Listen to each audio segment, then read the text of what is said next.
আসসালামু আলাইকুম, সবাইকে স্বাগত জানাচ্ছি আজকের ব্লগে। আজকে আমরা যাচ্ছি 300 ফিটের রাস্তা ধরে জিন্দা পার্ক।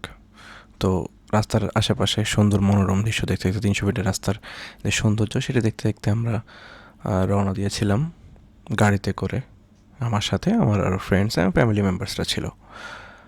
তো আশেপাশে রাস্তার যে সুন্দর 300 ফিটের রাস্তার যে সৌন্দর্য সেটা দেখতে দেখতে আসলে বোরিং লাগার কোনো প্রশ্নই ওঠে না।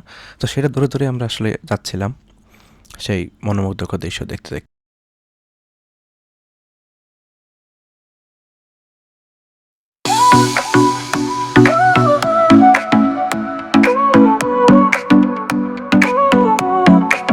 Sol y arena, oh so bright, baila conmigo toda la night. El ritmo suena, can you feel? Move your body, it's so real. Vuélvete loco, don't stop now.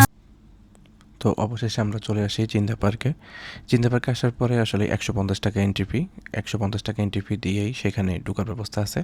ঢোকার পরে এখানে আমরা গিয়েছিলাম শুক্রবারে। এখানের যে সুন্দর একটা মসজিদ ছিল, সেই মসজিদটা ছোট হলেও সেটা আসলে দেখতে অত্যন্ত সুন্দর এবং মনোমুগ্ধকর, এবং পাশেই ছিল অজু করার জন্য ব্যবস্থা, যেটা শুক্রবার হিসেবে জুমার নামাজটা পড়তে পেরেছিলাম, সেই জন্য আসলে আমাদের কাছেও ভালো লাগছিল। তো মসজিদটা ছোট, বাট মসজিদটা অনেক সুন্দর, এবং কি মসজিদের ডেকোরেশন অত্যন্ত সুন্দর, মনোমুগ্ধকর একটি মসজিদ।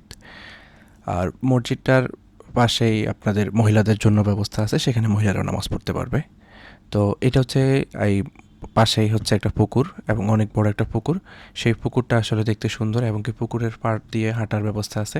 সেখানে পুকুরের পাড় দিয়ে হাঁটলে আপনারা আশা করি মন ভরে যাবে, এবং কি মানে আশেপাশে যেই সুন্দর নারিকেল গাছ এবং কি অন্য অনেক গাছে কারণে রোদ গায়ে লাগার কোনো ইয়ে নেই। বাতাস, আমরা যেদিন গিয়েছিলাম সেদিন আসলে বাতাসও ছিল, সে বাতাসের জন্য আরও আসলে অনেক বেশি ভালো লাগছিল পরিবেশটা।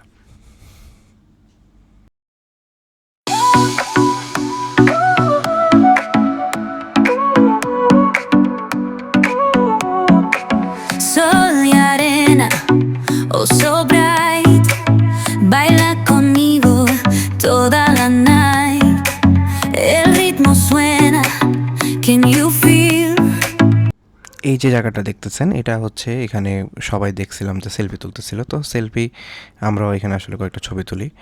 আর এখানে আসলে অনেকগুলো ফুলের বাগান, ফুল গাছ আছে, একটা খামার আছে, সেখানে কিছু গরু আছে, এবং কি গারল ওনারা লালন পালন করে, সেগুলো আপনারা চাইলে দেখতে পারবেন। আর এখানে হাঁটার জন্য অনেক অনেক বড় বেবি নিয়ে অথবা ফ্যামিলি ট্যুরের জন্য অত্যন্ত সুন্দর, এবং মানে পাখির আশেপাশে যে পাখির কলরব, সেগুলো আসলে মন জুড়ে যায়।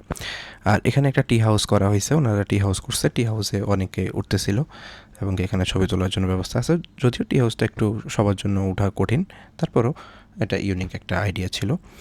আর টি হাউসটার পাশে যে জায়গাটা দেখতেছেন, সেটা হচ্ছে যেখানে সবাই ছবি তুলতেছিল, এবং কি অনেক জায়গায় ছিল তাদের বসার জন্য, চাইলে যে কেউ এখানে বসতে পারবেন, বসে রেস্ট করার মতো ব্যবস্থা আছে।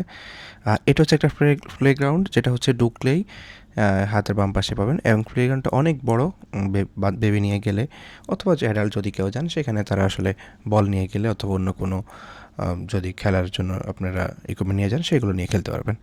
আর এটা হচ্ছে আসলে এইখানে বাচ্চাদের জন্য খেলনা বিক্রি করে, তো আপনারা চাইলে বাচ্চাদের জন্য খেলনা ইয়ে করতে পারবেন। তো এখানে চায়ের ব্যবস্থা আছে, ওনাদের রেস্টুরেন্ট আছে, মহুয়া রেস্টুরেন্ট। আর এটা হচ্ছে লাইব্রেরি। লাইব্রেরিটা অত্যন্ত সুন্দর, এবং কি লাইব্রেরিতে হচ্ছে এন্ট্রি ফি 20 টাকা করে, জনপ্রতি 20 টাকা ইয়ে করতে হবে। এখানে অনেক শুটিংও হয়, এবং কি কারাগার যে সিরিজ ছিল সেটাও আসলে এখানে শুটিং হয়েছিল। তো এটা আসলে ইউনিক একটা আইডিয়া, এবং কি এটা কাঠ দিয়ে করা, এই যে দেখতেছেন আপনারা, এটা সবগুলো আসলে কাঠ দিয়ে করা। প্রত্যেক বই আছে, অনেকগুলো বই, আসলে বই নিয়ে ছবি তোলা নিষেধ তাদের, কিন্তু মানুষজন, আমরা যখন গিয়েছিলাম আসলে এখানে মানুষজন খুব একটা ছিল না, খালি ছিল। বই আছে, অনেক বই আছে, কেউ যদি চান বসে নিরিবিলি বই পড়তে পারবেন, বই পড়ার ব্যবস্থা আছে, অনেকগুলো বই আছে, এবং কি বসার জন্য ব্যবস্থা আছে, চাইলে ছবি তুলতে পারেন। এবং তাদের বাহিরের যে পরিবেশটা, সেটাও আসলে সুন্দর। এখানে অনেকগুলোই পুকুর আছে, এবং অনেকগুলা পুকুরে, প্রত্যেকটা পুকুরে পানি, এবং কি সুন্দর পরিবেশ। 150 টাকার মধ্যে ঢাকার বাইরে নিরিবিলি পরিবেশ যদি চান, আসলে একদিন ডে লং ট্যুরের জন্য এটা অত্যন্ত সুন্দর একটি প্লেস। আর এটা হচ্ছে লাইব্রেরির একবার টপ ফ্লোর, সেখানে হচ্ছে চাইলে আপনারা ছবি তুলতে পারবেন এবং কি আশেপাশে যে এখান থেকে আসলে পুরা যে পার্কটা সেটা আসলে এখান থেকে দেখা যায় সুন্দরভাবে। তো এই জায়গাটা আসলে আমরা দেখতেছিলাম যে সবাই এখানে ছবি তোলার জন্য মূলত ইউজ করতেছিল, ম্যাক্সিমাম মানুষ এখানে ছবি তুলতেছিল।